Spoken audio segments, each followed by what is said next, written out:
KC Laboratory. Sponsored by Emprise Bank. It's the KC Laboratory presented by Emprise Bank. Whether you're borrowing for today or saving for tomorrow, Emprise is your partner in possible. Just think of him as your Chad Henne in the third quarter of the 2020 AFC divisional round. Emprise Bank, member FDIC. Thank you so much to them for helping make this show possible. It's been a lot of fun already here at KC Sports Network, and another episode coming at you today with my dear pals. First, find him on Twitter at Chief in Carolina. Maddie Lane, what's good, my friend? Everything is good, but we're getting right into it today. Craig Stout, find him on Twitter at Barley Hop, is also here with us. But before, I just have Kent. I need you to settle a debate that Craig and I have been having for a while now. Okay. So, Kent, you've taken up golfing pretty seriously lately, right? It's like you're the authority. Seriously. You're the authority on golf of this group, correct? Yes, that's exactly right. When you go, this is a debate. I need you to answer. When you go golfing, do you take 2 pairs of pants? No. So you're not expecting to get a hole in one? Got him. Oh, no. So anyway, Craig, how are you doing this evening? Oh, I'm doing phenomenally. I mean, we're all back together. We've had some episodes where some of us weren't there. The others weren't able to make it. We were doing some on-site stuff. We are all back together, just like the Chiefs were today to start mandatory minicamp. Frank Clark back. Laurent Duvernay-Tardif is back. Charvarius Ward signed his tender. He's back. A couple guys that are sitting out due to injury, but the major players are all there. Everybody's back in-house, so that's really good. We don't have to discuss why anybody is missing anything like some other teams do. So we will hit OTAs at the end of this week, but we are going to continue what we've been doing this offseason because there's no OTA news to really speak of here. And we're going to get into some more Chiefs opponents coming up here. Yeah, let's let the dust clear on all the press conferences this week. Let's let everything happen here with the mini camp, and we'll go in great detail on everything we find out over the next couple of days. And there's already a couple of things, but we're not going to talk about them. And actually, if you go back and listen to some of this, some of the podcasts that we've had, there's some stuff about Chris Jones at defensive end already, and we'll get into more of that on Friday. But let's go ahead and continue our season preview. And it's a big one, guys, because Buffalo's coming into Kansas City on week 5, and that's quite the opponent. Their AFC championship game opponents. Craig, what do you think of the quality of this roster? I mean, it's terrific. This is probably the other team in the AFC that the Chiefs have to worry about. The real, the number 2 contender, the one that could really challenge them to try and get a bye week, get the 1 seed in the playoffs, and potentially meet up in the AFC championship again. Their offense is pretty well loaded. Their defense is well coached, and they got some stars on that team. They just really, top to bottom, have an overall good roster. I'm really impressed that they've been able to continue to build this group. It's a young group. It's a group that's really gelled last year. If I wasn't in the AFC or a fan that was, or a fan of a team that was in the AFC, I would genuinely love this Bills team. I love so many of their players. So yeah, the quality of the roster is excellent. I think the Bills are one of the few teams that you could probably make the case that their roster is simply better than the Chiefs outside of the one singular position known as quarterback. And it's not that Josh Allen has been bad either. It's just Patrick Mahomes has proven that he is better than him at this point in time. But once you remove quarterback, I think you just get a lot of stalemates across the board. I mean, both teams have a lot of weapons. Both teams' offensive lines have talent. The Bills are returning, I believe, all 5 starters from last year, which was already a pretty good unit. So that's a good thing to keep intact. They did a pretty good job trying to fix some of the holes they did have on defense, some areas that the Chiefs were able to take advantage of, adding some young guys at corner, bringing back their linebackers that were hitting free agency. So they understood where their shortcomings were. They went out and attacked it, and they already had, a very good roster last year. I would say it was close to Super Bowl worthy, as it were. So good team. Definitely the second best team in my mind going into the season. Yeah, tried to add a little bit to their pass rush, and I'm sure those guys will show up here a little bit more too. I think that's one of the places they've made some key additions there. But yeah, this is a group that there's a lot of continuity on both sides of the football too. For the most part, they've really done a good job Not necessarily completely overhauling this roster. They've kept a lot of their talent, like these guys have said, and they've really, they've built a roster with a lot of experience together, and that's valuable, especially with Josh Allen continuing to grow and develop under the tutelage of a very quality staff. Matthew.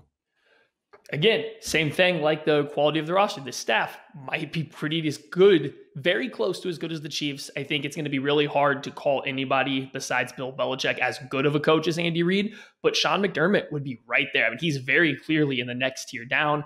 And then a guy that some Chiefs fans, I don't think have too many fond memories of, but Brian Daboll, been excellent for the Bills. I mean, he's been absolutely excellent. Yeah. He has taken Josh Allen. He's developed him into a very good player. He's designed an offense that fits his strengths really well. It takes advantages of his particular sets of skills and traits. Like, they've done a great job on the offensive side, not only building this roster through the draft, through free agency, but then developing these in-house guys to fit their scheme, bringing in guys that gelled well together. So, I mean, a huge round of applause, because when they took over this team, when this staff got there, not so good. And right now, they're going to be competing for a Super Bowl appearance almost every single season.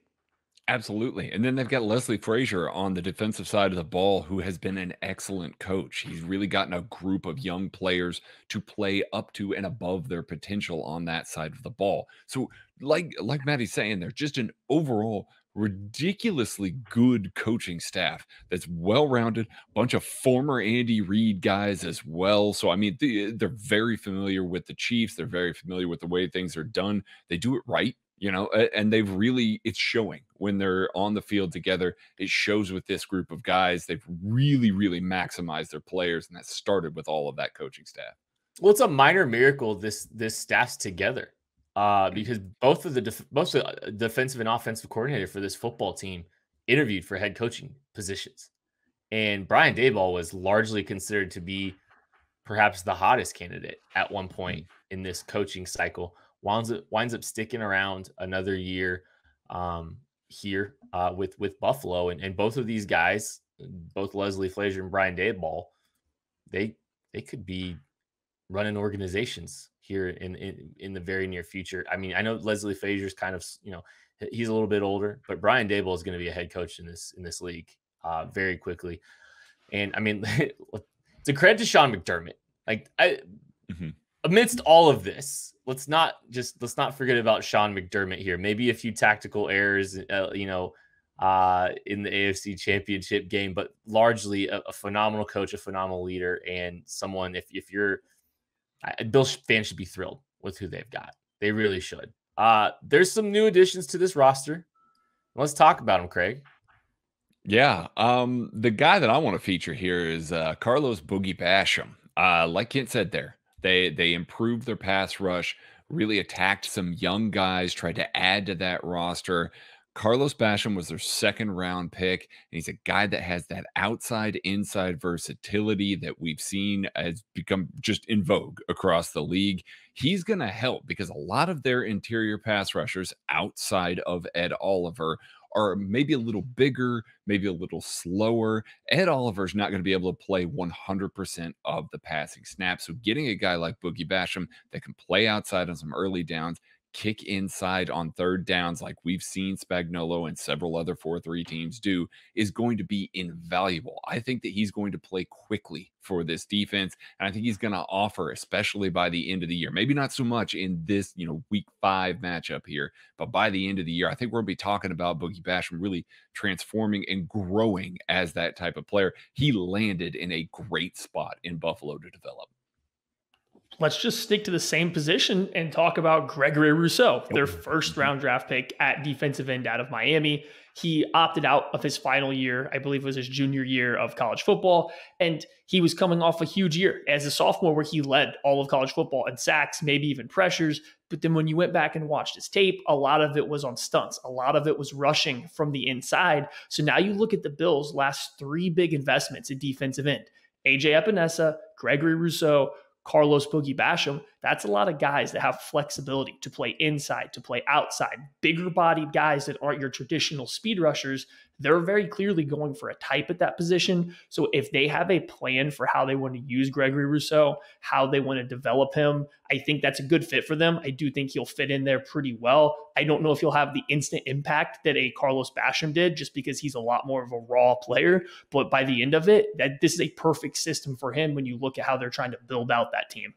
Well, they're building from the draft, and a lot of their big additions and a lot of the most intriguing additions are from their draft. And speaking of types, I think the Bills have a new type at tackle, because Tommy Doyle and Spencer Brown are very similar players when it comes to a lot of the measurables. They're both massive humans, 6'8", 6'9".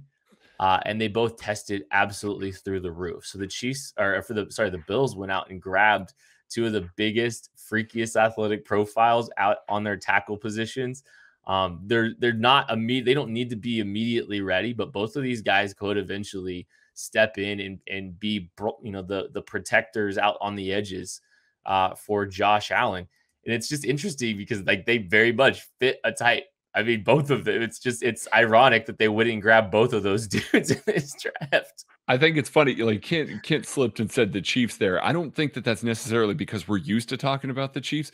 All four of these guys that we have brought up right now, tailor-made to play for the Chiefs as well. Like the very similar types of players that they are targeting. We talked about Tommy Doyle plenty. We talked about Spencer Brown plenty lead up to the draft, as well as Rousseau and Boogie Basham. So it's just funny, like, now talking about these players all landing in the same spot. These are guys that we were looking at for the Chiefs to add as potential impact players as well. And then it can't just talk about how their coaching staff maybe comes from the Andy Reid tree or something like that. Huh. Wow. Look at the symmetry there. Remarkable. Okay, players to watch. And I hate copying out all the time and talking about the quarterback, but I also... It's your thing. Sometimes, man, sometimes I just love talking about these dudes. And Josh Allen is a guy I love talking about. And Maddie made a great point and passively slandered Josh Allen just a little bit. Talk about the roster. The roster. The roster's phenomenal. And Josh Allen played very good football and shut a lot of people up. I don't even think my Josh Allen receipts are particularly good, but I very much have enjoyed watching his development. That's partly Brian Daboll, but that's partly just Josh Allen. Josh Allen has taken it upon himself to become a very good one of the better AFC quarterbacks. And that's just point blank. But you saw the gap last year, and you saw, him and his development was pretty, it had a lot to do with, that last game was tough for him.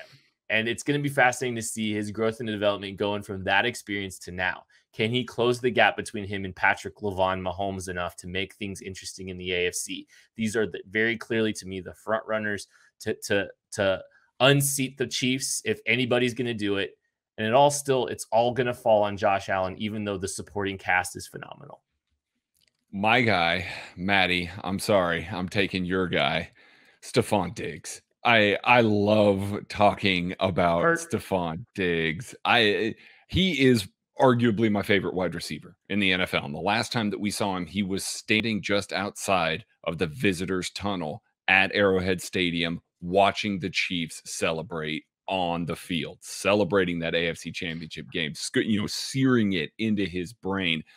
Not that man needs any more of a chip on his shoulder or any more motivation. That man plays with an Orlando Brown-sized chip on his shoulder. So he's going to show up and be just, I think, the best version that we've seen of him. And his ability to gel with Josh Allen is going to be great.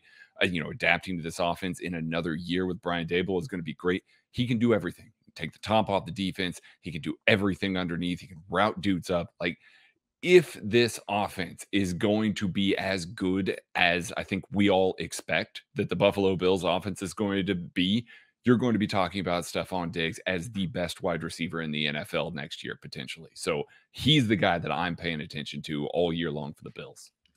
I just want to take a peek behind the curtain real quick and just I want to ask you, Craig, who do you think was searing that moment more? Stefon Diggs trying to pretend, want to will himself to be celebrating after the AFC Championship next year, or Kent reveling in Stefon Diggs not winning the game? Because I don't think our Kent. Listeners know. Kent does not like. Kent. Yeah, Kent is not a Stefon Diggs fan.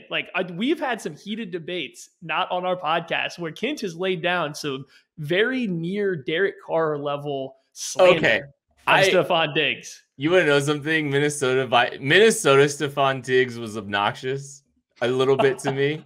I kind of like Buffalo Stefon Diggs. I'll own the L. I'll catch the L. There's probably a little bit in the back of my mind that's still laughing a little bit, but yeah. Okay. No, that's good. My guy to watch is the defense. I need somebody on this defense to step up. Who on this defense is going to step up and be the guy to actually challenge Patrick Mahomes on the field? Which player is going to step up and provide the hurdle, the person that is going to slow down Patrick Mahomes? Is it going to be a coach? Is it going to be Leslie Frazier? Is Tremaine Edmonds finally going to take that final step to become this just all-pro level linebacker?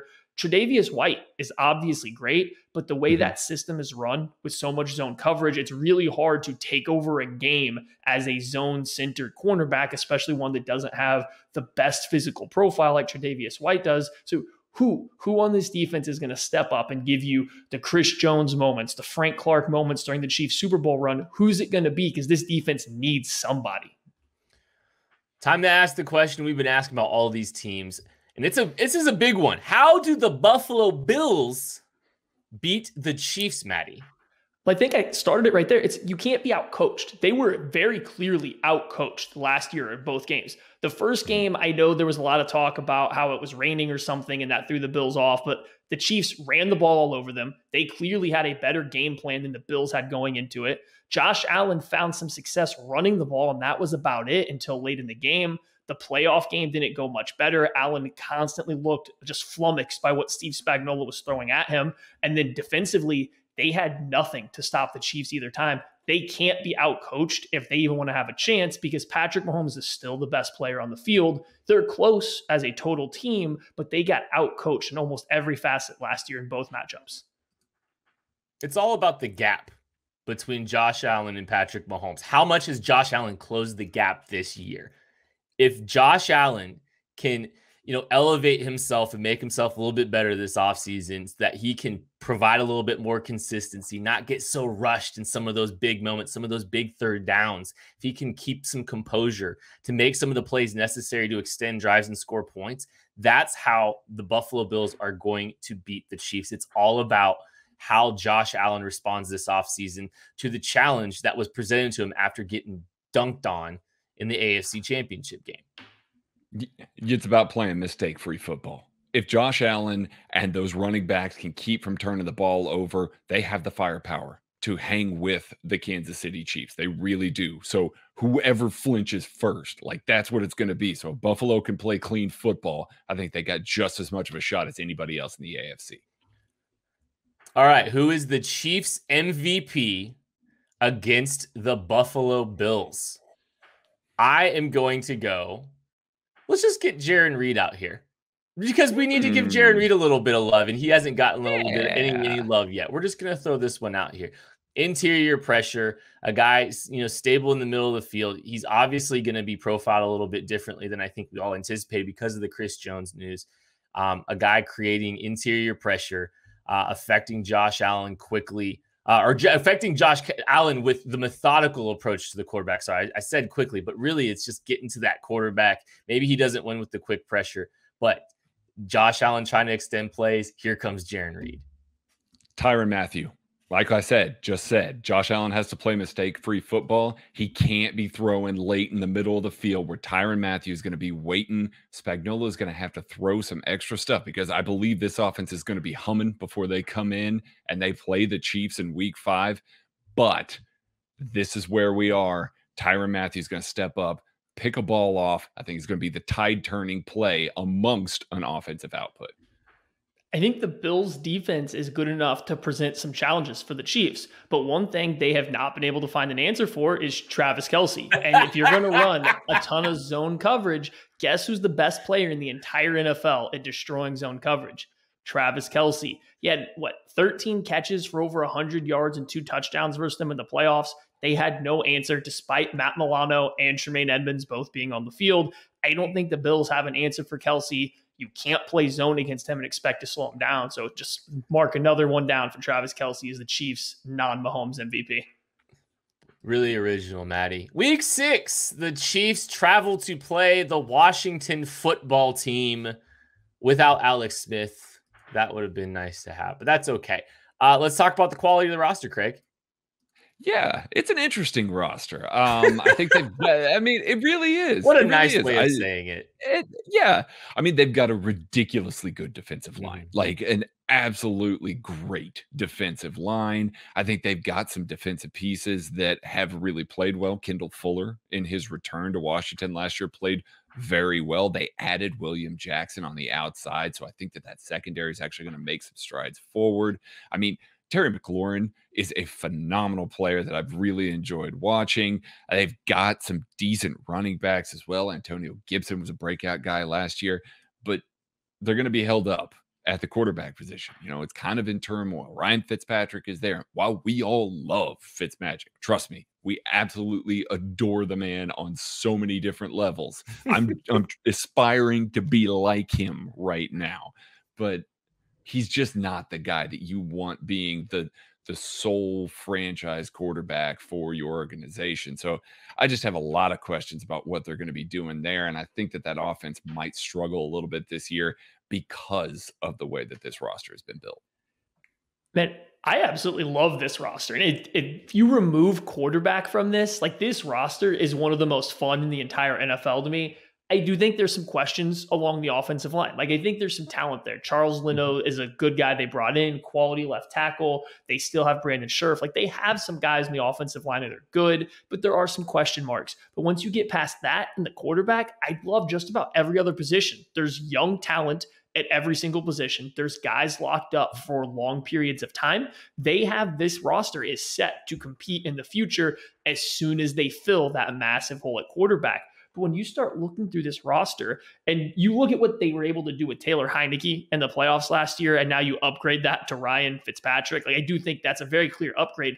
This team's going to be feisty again. That defense got better than it was last year, just from the experience of the young guys and some of the guys they were able to bring in or get in the draft. So this team should be better than they were last year. They added a lot of pieces. I'm really excited to watch this team. They're bordering on that Bills team of 3 years ago where everybody said they were really fun and everybody wanted to tune in to watch them play. Then they finally broke through. I really do see this team following in those footsteps.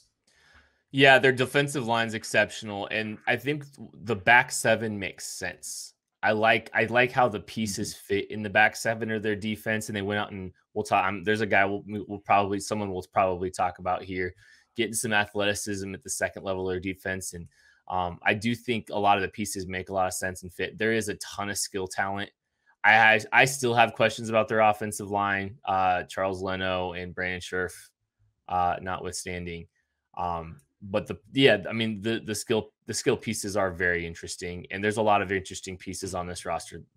The quarterback Fitzmagic, I mean, it's just you can't. I don't know. I don't love the idea of going into an offseason planning on Ryan Fitzpatrick being your guy and trying to compete. Like it doesn't sit well with me. The quality of the staff. Make no mistake. I love going in to the Chiefs offseason knowing that Ryan Fitzpatrick is my backup quarterback, though. Come home, Ryan. Come home. Come home.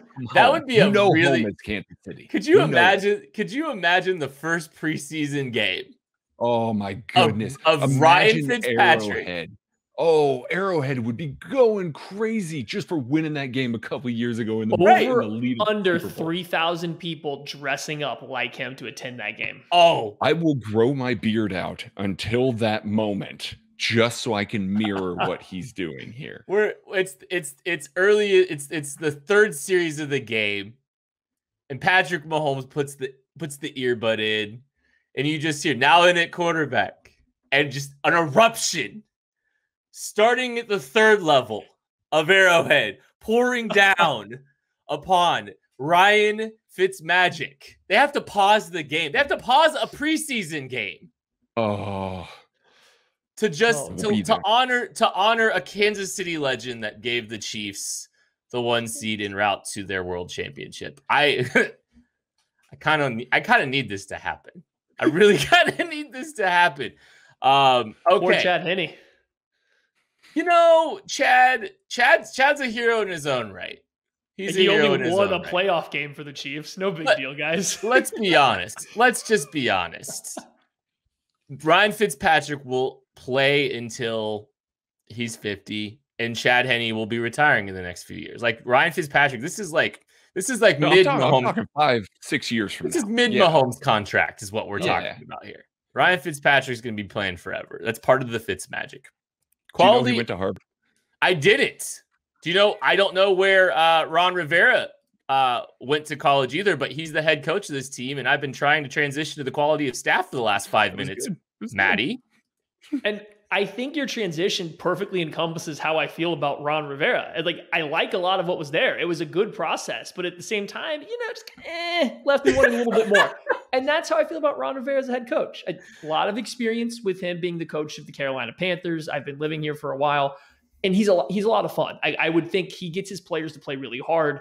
Everyone believes in him. He is a great guy to have in the locker room. He's even good during the games. He balances a relatively conservative game plan, a relatively conservative team building process with some challenges that he takes off in the middle of the game. He was Riverboat Ron is his nickname for a reason, but at the same time, he does tend to fall short in some big moments a lot in terms of his game script, his play calling. So I like him in terms of rebuilding this team up. I think if you're looking through this roster, like I already said, they're on the precipice of becoming a really fun team. I think he's played a huge part of that.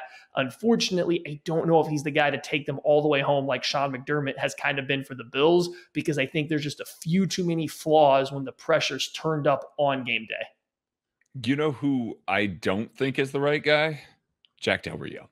I just don't. I have never really loved a lot of Jack Del Rio's defenses. They seem to have been carried by quality players. Now, that being said, they do have a lot of quality players. I don't think that this is going to be a bottom rung defense by any way, shape, or form. So don't take it that way. I just don't know that he's the guy that's going to maximize the young players. And they do have a lot of young players on defense, a lot of guys that are on the precipice of maybe taking that next step.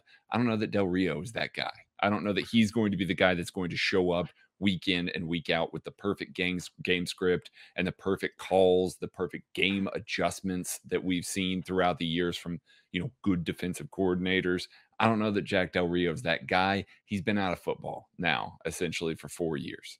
So he's been gone for a while, and he hasn't been the defensive coordinator for even further beyond that for a team. He was a head coach of the Raiders last. So he is going to have to reintegrate himself into some offenses here. He's going to see Patrick Mahomes for the first time, in this game. And that's scary for anybody.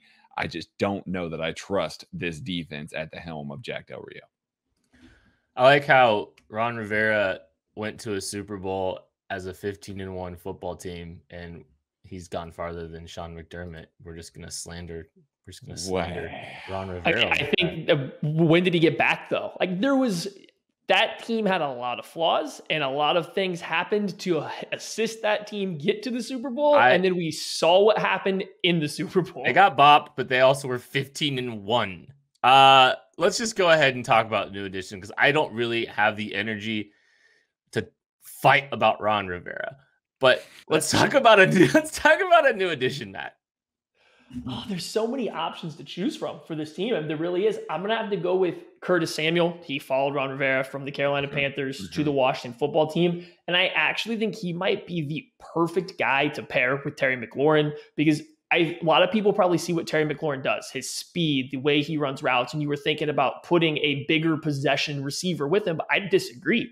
I think McLaurin excels in that possession receiver role. I think he plays very similar to Stephon Diggs. He can run the vertical route tree, and he's good at it, but he really excels with his route running, eating up ground on the intermediate stuff. So bring in Curtis Samuel to run out of the slot, to run a lot of the gadgety gimmick kind of plays, and then get down the field. He's shown he can play on the outside a little bit. He's really the best out of the slot, and I think it gives them a little bit more of a safety blanket and a guy to get out in space.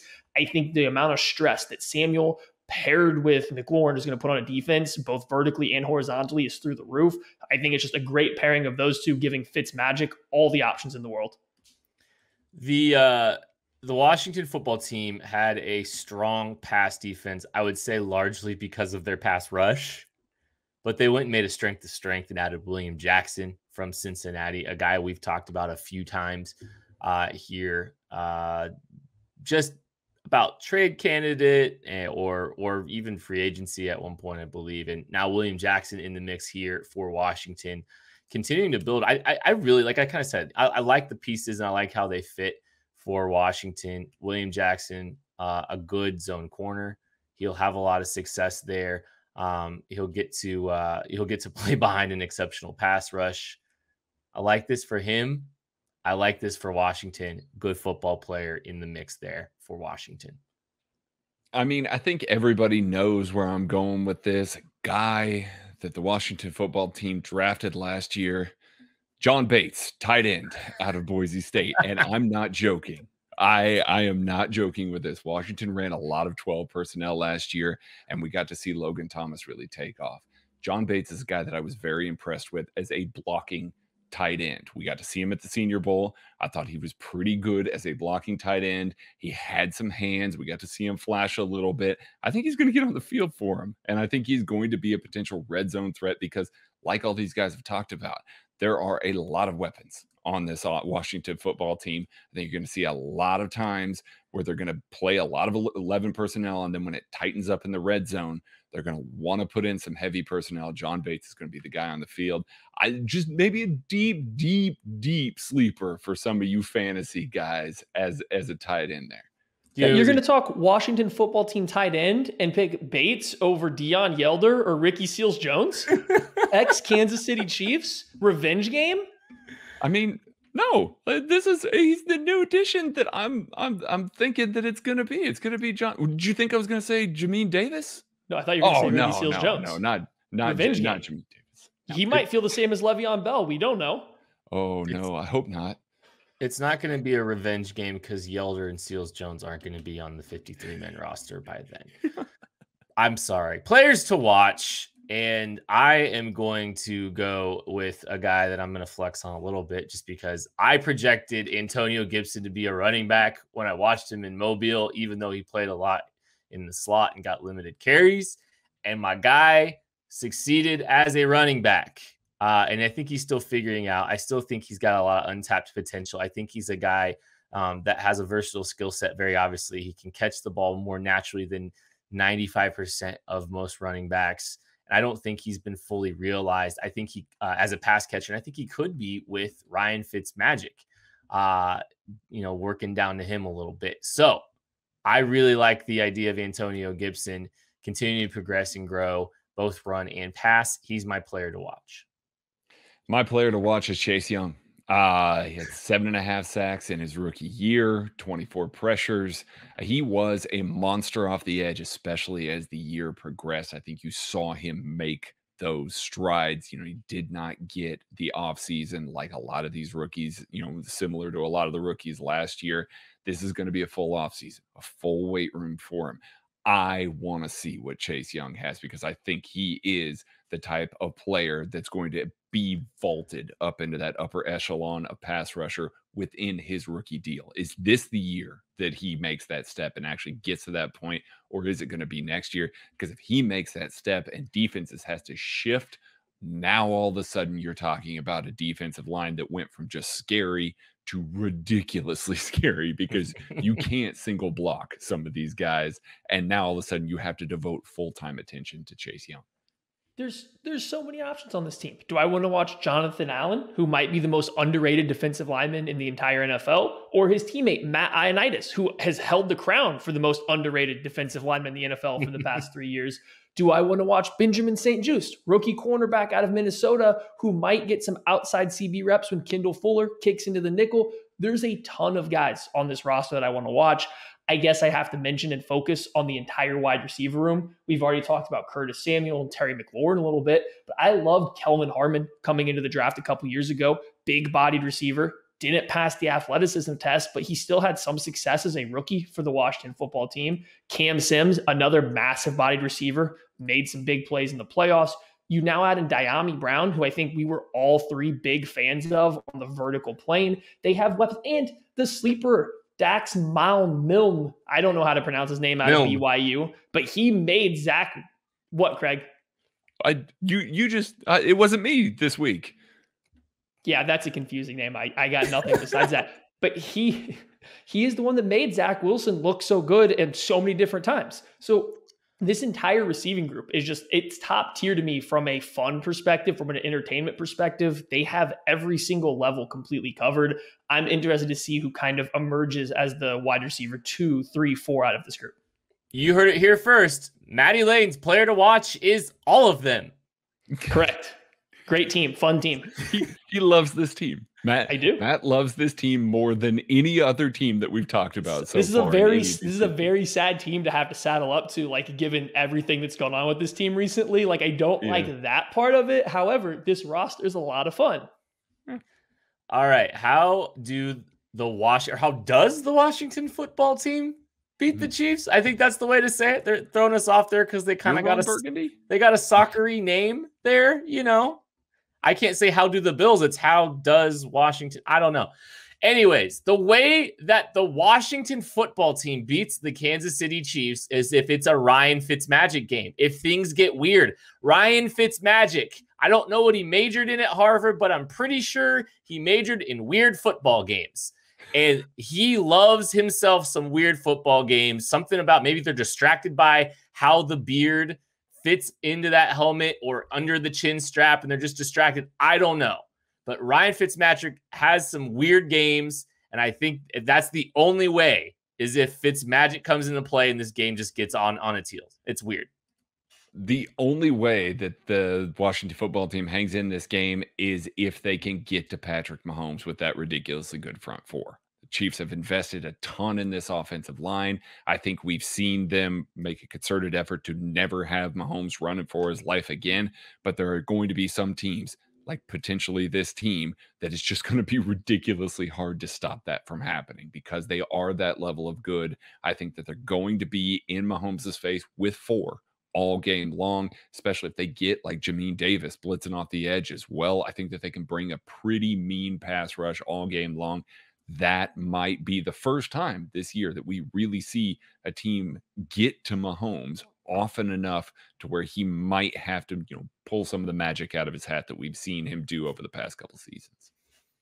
The football team has to be kind of hoping that the Chiefs' offensive line by this point in time isn't completely gelling. Because if that happens, if you're getting to week 6 and that offensive line isn't gelling, this is the worst possible matchup you could see because they roll 5 or 6 deep of guys that can win one-on-ones versus really good offensive linemen. So I'm looking especially at the right side of the Chiefs' offensive line, whoever's going to play right guard, whoever's going to play right tackle. They are going to be in for a mountain of a matchup versus Montez Sweat or Chase Young or Daron Payne, Jonathan Allen, Matt Ioannidis. Like, there's so many guys.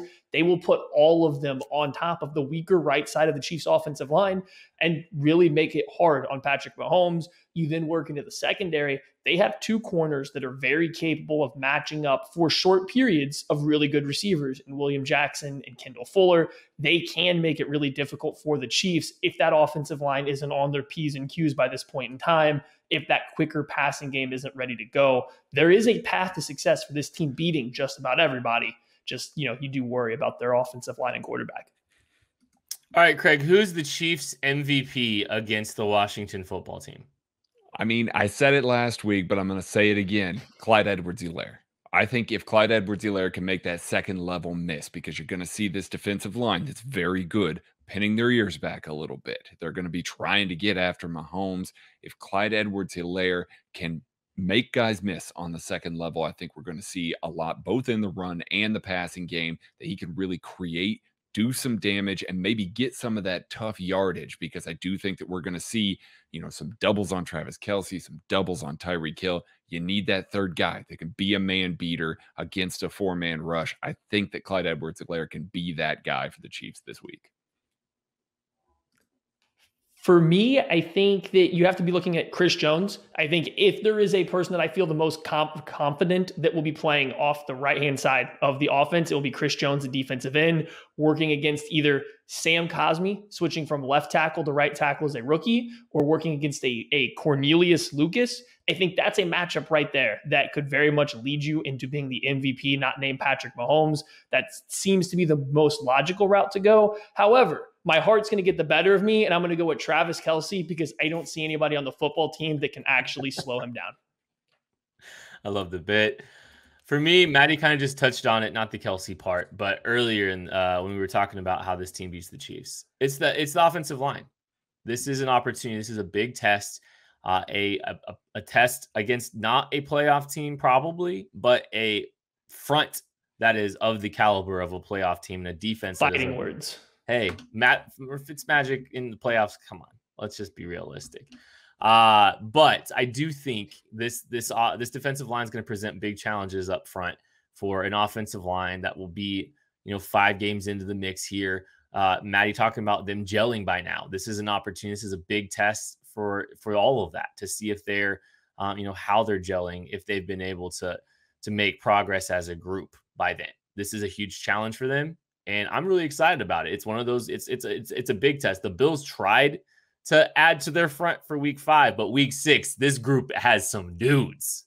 And I'm really geeked out to see the front of the Washington football team against an improved Kansas City offensive line. That is going to do it for the KC Laboratory, presented by Emprise Bank, member FDIC. Thank you so much for listening. Thank you so much for watching. Be sure to check out everything going on with KC Sports Network. We appreciate you. Catch you later.